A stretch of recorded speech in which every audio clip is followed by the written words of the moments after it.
Immunisation programme, और इसी के द्वारा कोविड-19 के लिए 16 जनवरी 2021 को पूरे विश्व का, अब सुनना दोस्तों, भारत की बात। आपको लगता है ना कोविड-19 में भारत कुछ भी नहीं कर रहा है, भारत की सरकार कुछ भी नहीं कर रही है, राज्य की सरकारें कुछ नहीं कर रही है, हर कोई मेरे दोस्तों, हर कोई जो है वो बहुत कुछ करने में लगा हुआ है। बस पूरा युवा, पूरा यूथ, पूरा भारत एक साथ खड़े हो जाए तो कोविड-19 की दोस्तों कोई औकात नहीं है भारत के सामने। लेकिन सुरक्षा तो हमें बरतनी होगी, और उसी दिशा में एक कदम है दोस्तों, ध्यान रखना। 16 जनवरी 2021 से, कब से? 16 जनवरी 2021 से मेरे दोस्तों क्या हुआ है, इस दिन से स्टार्ट हुआ विश्व का सबसे बड़ा टीकाकरण अभियान। कौन सा है? विश्व का सबसे बड़ा टीकाकरण अभियान 16 जनवरी 2021 से कोविड-19 का टीकाकरण दोस्तों स्टार्ट हुआ। उसी कड़ी में 1 मई 2021 से, नोट करना, 1 मई 2021 से 18 वर्ष से अधिक आयु वाले जो भी युवा हैं, जो यूथ है दोस्तों, उनके लिए वैक्सीनेशन स्टार्ट होने वाला है 1 मई 2021 से। नोट करना इस तारीख को, 1 मई तुम्हारे लिए, दोस्तों के लिए, परिवार के लिए बहुत जरूरी है दोस्तों। 1 मई, नोट करना, 1 मई 2021 इस दिन से स्टार्ट होगा टीकाकरण 18 वर्ष से अधिक वाले दोस्तों, किसके लिए?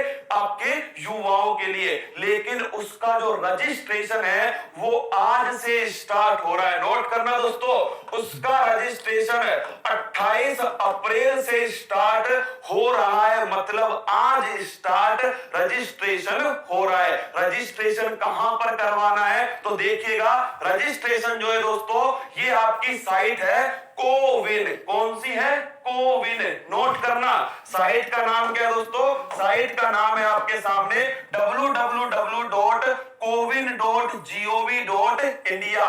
ये वो साइट है दोस्तों जहां पर कोविड-19 का कौन सा टीका लगवाना है आपको, कितनी उसकी सप्लाई है, कितनों को लग चुका है, कोविड-19 टीकाकरण संबंधित सारी जानकारी इस एकमात्र साइट पर उपलब्ध है जिसका नाम है कोविन। क्या नाम है? कोविन। तो जाना आप दोस्तों, जब आप सर्च करोगे www.cowin.gov तो आपको ऐसी साइट दिखेगी।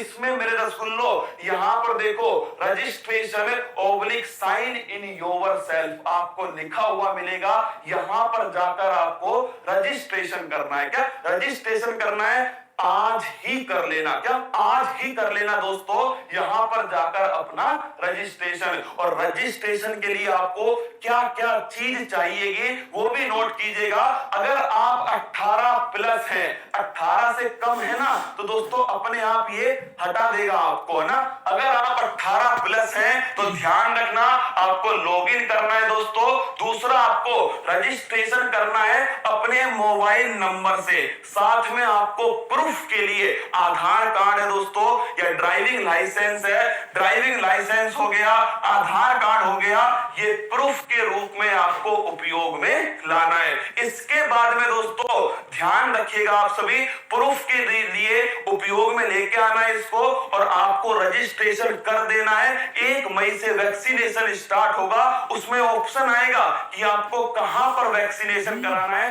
आपके आसपास वाले सेंटर के आएंगे दोस्तों ऑप्शन, आपको सेलेक्ट करना है। और एक बार रजिस्ट्रेशन कराने के बाद में पलटना मत मेरे दोस्तों, आगे मत बढ़ाना, क्योंकि समस्या तो है कोविड-19। क्या समस्या तो है?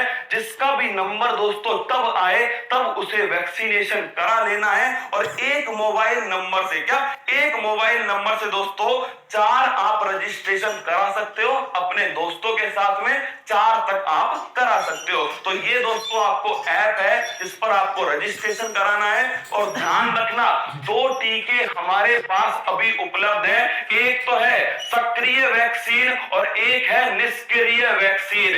इसको समझ लेना रसगुल्लो। एक का नाम है कोविशील्ड। क्या नाम है? कोविशील्ड। एक का नाम है दोस्तों कोवैक्सीन। कौन सा है? कोवैक्सीन।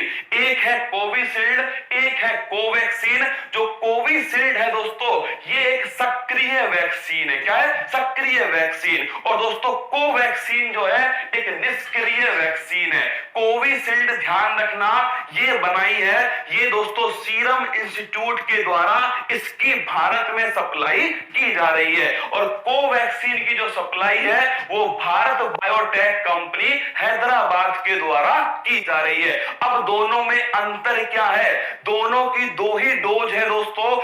एक डोज लगवाने के बाद क्या दूसरी लगवाना जरूरी है? बिल्कुल जरूरी है। क्या? कंपलसरी है, जरूरी है। समझ लो दोस्तों, पहली डोज जब लगवाओगे ना तो हो सकता है दोस्तों 4-5 दिन तक तुम्हें बुखार भी रह सकता है। क्या? बुखार रह सकता है दोस्तों 4-5 दिन तक वैक्सीन के लगवाने के बाद में। लेकिन ध्यान रखना आप सभी को, ये एक्टिव है और ये इनएक्टिव है। एक्टिव का मतलब है इसमें दोस्तों जो रोगाणु है वो कमजोर अवस्था में जीवित है। क्या है? कमजोर अवस्था में जीवित रोगाणु है दोस्तों। किसके अंदर? इस एक्टिव वैक्सीन के अंदर, जिसका नाम क्या है? जिसका नाम है कोविशील्ड। तो कोविशील्ड में दोस्तों ध्यान रखना रोगाणु है जीवित अवस्था में लेकिन बिल्कुल कमजोर अवस्था में है। इससे दोस्तों क्या होगा? इससे जैसे ही ये जाएगा हमारे शरीर में तो हमारे शरीर का जो इम्यूनिटी सिस्टम है, जो प्रतिरक्षा तंत्र है, जो लड़ाई लड़ता है दोस्तों किससे? रोगाणुओं से लड़ाई लड़ता है और हमें दोस्तों स्वस्थ रखता है, वो तुरंत एक्टिवेट होगा। और एक्टिवेट होते दोस्तों वो किस पर अटैक करेगा?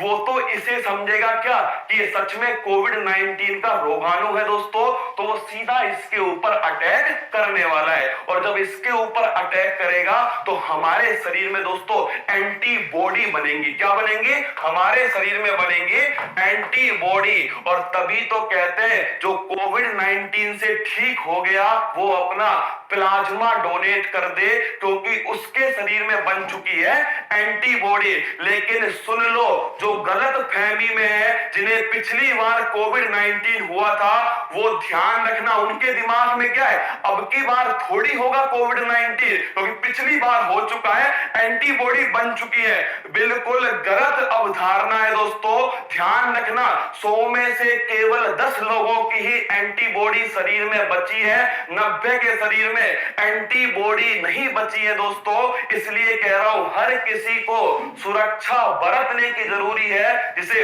हो चुका है उसको और जिसे दोस्तों नहीं हुआ है उसको भी। तो वैक्सीन का उपयोग जरूर करना है। इसमें क्या होगा? कोवैक्सीन दोस्तों इसमें बिल्कुल मृत, क्या है दोस्तों? इसमें ध्यान रखना बिल्कुल मृत रोगाणु है, मतलब ये जीवित अवस्था में नहीं है। इस वाली वैक्सीन का एक फायदा ये हो सकता है क्योंकि दोस्तों कमजोर अवस्था में जीवित है। क्या है? कमजोर अवस्था में जीवित है तो हमारा जो प्रतिरक्षा तंत्र है वो बड़ी मजबूती से काम करेगा, बड़ी तेजी से काम करेगा, एंटीबॉडी बड़ी अधिक मात्रा में बनाएगा। तो इसका दोस्तों जो प्रभाव है वो दीर्घकालिक हो सकता है। लेकिन दोनों ही वैक्सीन सुरक्षित है दोस्तों। क्या? दोनों ही वैक्सीन सुरक्षित है। एक ध्यान रखना आप कि कोविशील्ड एक एक्टिव वैक्सीन है। ऐसा पोलियो में भी होता है। क्या? पोलियो की जो वैक्सीन होती है ना दोस्तों उसमें पहले एक्टिव ही था। क्या? पहले एक्टिव था,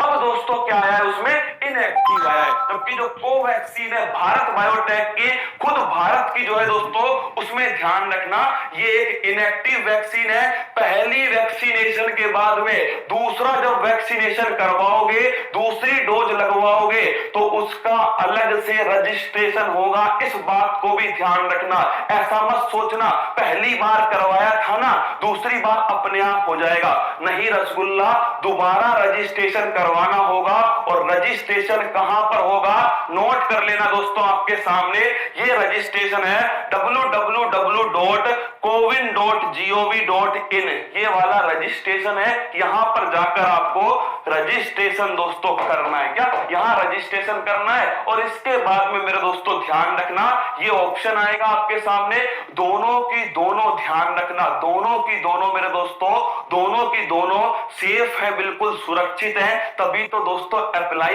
की जा रही है। क्या? तभी तो अप्लाई हो रही है। दोनों सुरक्षित है। मैं खुद, अरे रसगुल्ला मैं तो करवाऊंगा यार, जो भी 18 वर्ष से अधिक है उन सभी को वैक्सीनेशन करवाना चाहिए।